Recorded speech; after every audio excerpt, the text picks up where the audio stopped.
Welcome to everyone. So hi guys, ఈరోజు మనం మాట్లాడుకోబోయే topic వచ్చరికి సోర్స్ ట్రాన్స్ఫర్మేషన్. ఈ సోర్స్ ట్రాన్స్ఫర్మేషన్ అనేది యాక్చువల్గా ఏంటంటే మెయిన్గా టూ సోర్సెస్ మీద డిపెండ్ అయి ఉంటుంది. అవి ఏంటో ఆల్రెడీ మనకి తెలుసు. అందులో ఫస్ట్ వన్ ఏంటిది? Voltage source. ఫస్ట్ వన్ ఏంటిది? Voltage source. Second one current source.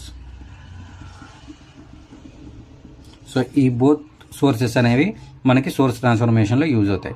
అసలు సోర్స్ ట్రాన్స్ఫర్మేషన్ ఎందుకు చేయాలి అని అంటే, మనం ఒక బిగ్ సర్క్యూట్ ఉందనుకోండి, అంటే ఒక నెట్వర్క్లో మనకి number of voltage sources, current sources ఉంటాయి. అప్పుడు మనకి క్యాలిక్యులేషన్ ఏమవుతుందంటే డిఫికల్టీ అవుతుంది. అలా అవ్వకుండా దాన్ని రెడ్యూస్ చేయడం కోసం ఏంటంటే చిన్న టెక్నిక్స్ యూజ్ చేసుకొని, అంటే ఈ ట్రాన్స్ఫర్మేషన్ యూజ్ చేసుకొని సర్క్యూట్ మొత్తంలో ఉంటే అన్ని వోల్టేజ్ సోర్స్లు ఉండేలా కన్వర్ట్ చేస్తాం, లేదా కరెంట్ సోర్స్లు ఉండేలా కన్వర్ట్ చేస్తాం. అప్పుడు మనకి క్యాలిక్యులేషన్ అనేది కొంచెం సింపుల్గా ఉంటుంది. ఓకేనా? సో మ్యాక్సిమం దీన్ని ఏంటి మనం థియరమ్స్లో కూడా యూజ్ చేస్తూ ఉంటాం. అప్పుడప్పుడు superposition, Norton's, Thevenin's, maximum power transfer theorem. So ఈ థియరమ్స్లో మనం యూజ్ చేస్తూ ఉంటాం అప్పుడప్పుడు. ఓకేనా? సో ఇప్పుడు మన కాన్సెప్ట్ ఏంటంటే ఈ వోల్టేజ్ సోర్స్ని కరెంట్ సోర్స్లోకి ఎలా కన్వర్ట్ చేయాలి, కరెంట్ సోర్స్ని వోల్టేజ్ సోర్స్కి ఎలా కన్వర్ట్ చేయాలి. సో మీకు ఒకటి వస్తే చాలు, రెండోది ఆటోమేటిక్గా దాని ఆపోజిటే. ఓకేనా? ఫస్ట్ ఆఫ్ ఆల్ మనం వోల్టేజ్ సోర్స్ చూసుకుందాం. ఓకేనా? First voltage source convert to current source. Voltage source convert to current source. Okay, ఇక్కడ వచ్చేసరికి నేను ఒక చిన్న డయాగ్రామ్ గీస్తాను. అట్ ది సేమ్ టైం ముందు మనకి ఏంటంటే వోల్టేజ్ సోర్స్, కరెంట్ సోర్స్ మనం ఐడెంటిఫై చేయాలి సర్క్యూట్లో. వోల్టేజ్ సోర్స్ మనకి జనరల్గా ఏంటి, ఒక బ్యాటరీ సింబల్ ఇస్తాడు. జనరల్గా ఏముంటుంది, ఒక బ్యాటరీ సింబల్ ఉంటుంది. ఓకేనా? Plus minus. నెక్స్ట్ లేదు అనుకుంటే వి అనే ఒక లెటర్ ఇస్తాడు. ఓకేనా? ప్లస్ మైనస్ ఇస్తాడు, లేదా వి అనే లెటర్ ఇస్తాడు. ఇది కాకుండా ఏంటంటే ఒక సర్కిల్ డ్రా చేసి అందులో ప్లస్ మైనస్ సింబల్ కూడా చూపిస్తాడు. సో ఈ మూడు సింబల్లో ఏది ఉన్నా కానీ అది వోల్టేజ్ సోర్స్ అనేది మనం ఐడెంటిఫై చేసుకోవాలి. కరెంట్ సోర్స్ అయితే మనకి ఏ అనే లెటర్తో ఉండొచ్చు. ఓకేనా? కొన్నిసార్లు ఏ అనేది ఒక యామ్మీటర్ అని కూడా అంటారు కొంతమంది. మనకు వచ్చేసరికి సర్క్యూట్ పరంగా ఇక్కడ ఏ అంటే సోర్స్ కింద కన్సిడర్ చేసుకుంటాం. ఓకేనా? ఇంకొకటి ఏంటంటే యారో డైరెక్షన్ చూపిస్తాడు. ఓకేనా? ఈ యారో అప్ కానీ డౌన్ కానీ, ఈ యారో ఏంటంటే కరెంట్ డైరెక్షన్ ఇండికేట్ చేసింది. ఈ టూ టైప్స్ ఆఫ్ సింబల్స్ మనం చూసుకొని ఏంటంటే కరెంట్ సోర్స్ అనుకుంటాం. ఓకేనా? ఇప్పుడు నేను ఒక సింపుల్ సర్క్యూట్ డ్రా చేస్తాను. ఒకటి ఇంకా వోల్టేజ్ సోర్స్. ఒక వోల్టేజ్ సోర్స్ని కరెంట్ సోర్స్గా కన్వర్ట్ చేయాలి అని అంటే ఆ వోల్టేజ్కి సిరీస్లో కన్ఫామ్గా ఒక రెసిస్టెన్స్ ఉండాలి. ఓకేనా? ఒక వోల్టేజ్ సోర్స్ని కరెంట్ సోర్స్గా కన్వర్ట్ చేయాలి అనుకుంటే ఆ వోల్టేజ్కి కరెంట్ రెసిస్టెన్స్ అనేది సిరీస్లో ఉండాలి. ఆ విషయం గుర్తుపెట్టుకోండి. ఇక్కడ ప్లస్ మైనస్, ఇక్కడ ఆర్. ఓకేనా? సో మనకి ఇక్కడ కరెంట్ కావాలి. ఇక్కడ according to the Ohm's law V is equal to formula ఏంటి, I ఇంటూ ఆర్. ఇప్పుడు నాకు I కావాలి కాబట్టి I ఈజ్ ఈక్వల్ టు ఏమైంది, V బై ఆర్ అయింది. ఇది యాక్చువల్లీ ఈ సర్క్యూట్కి ఫార్ములా. ఓకేనా?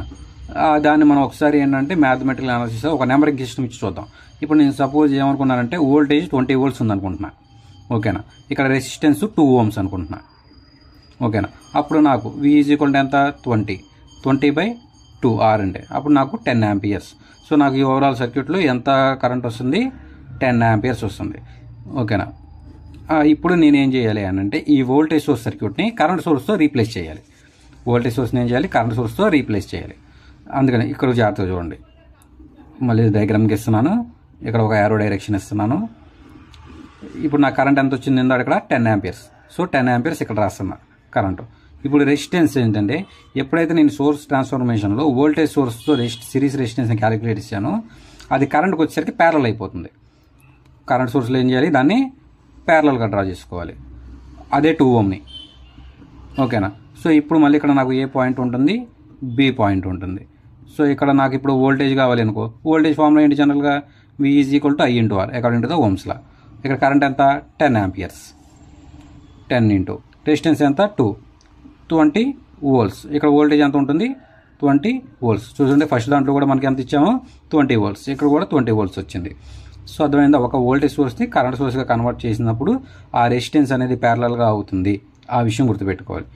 అదే కరెంట్ సోర్స్ని వోల్టేజ్ సోర్స్గా మార్చాలి అనుకుంటే కరెంట్ సోర్స్కి ప్యారలల్లో ఒక రెసిస్టర్ ఉండాలి. ఇప్పుడు కొంతమందికి డౌట్ వస్తుంది, ఇప్పుడు ఇలాంటి కరెంట్ సోర్స్ ఉందనుకోండి, దీనికి ప్యారలల్లో ఒక రెసిస్టర్ ఇక్కడ ఉండాలి. ఓకేనా? అప్పుడు మాత్రమే దీన్ని ఈ వోల్టేజ్ సోర్స్ కింద కన్వర్ట్ చేయగలం ఈ కరెంట్ సర్క్యూట్ని. ఒకవేళ దీని మధ్యలో ఇప్పుడు నాకు ఇక్కడ రెసిస్టర్ ఉందనుకోండి, ఈ సర్క్యూట్ మధ్యలో ఇప్పుడు నేను చేయకూడదు ఇంకా, ఎందుకని ఇక్కడ ఒక రెసిస్టర్ ఆల్రెడీ ఉంది కాబట్టి. ఓకేనా, ఈ పాత్లో వేరే ఏది ఉండకూడదు, ఓన్లీ ప్యారలల్గా ఒక్క రెసిస్టర్ ఉండాలి, దాని ఆపోజిట్లో కరెంట్ సోర్సే ఉండాలి. ఇప్పుడు ఇక్కడ సిరీస్లో ఉంది, ఇక్కడ కరెంట్ సోర్స్ ఉంది. ఇప్పుడు దీన్ని వోల్టేజ్ సోర్స్లో కూడా మార్చడం, కరెంట్ కానీ వాడుకోవాలి, దీన్ని వేరే ఆప్షన్ లేదు మనకి. ఓకేనా, ఈ బేసిక్ రూల్స్ని సాటిస్ఫై చేస్తేనే మనం సోర్స్ ట్రాన్స్ఫర్మేషన్ చేయగలం. ఓకేనా, లేదు అనుకుంటే సిరీస్ ప్యారలల్ నెట్వర్క్ యూజ్ చేసుకుని ఈ రెండింటిని ప్యారలల్ చేసి ఒక రెసిస్టర్ వచ్చేది కదా, అప్పుడు దాన్ని మనం వోల్టేజ్ సోర్స్ కింద కన్వర్ట్ చేసుకోవచ్చు. అంటే అదొక కొన్ని ఫార్మాట్స్ ఉంటాయి. ఓకేనా గైస్, సో ఇప్పుడు వరకు అయితే మీకు క్లారిటీ ఉందని అనుకుంటున్నాను. ఓకేనా, ఏదైనా డౌట్స్ ఉంటే కింద కామెంట్ సెక్షన్లో మెన్షన్ చేయండి, నేను డెఫినెట్గా రిప్లై అయితే ఇస్తాను. ఓకేనా, thanks for watching, please like and subscribe guys. Bye guys.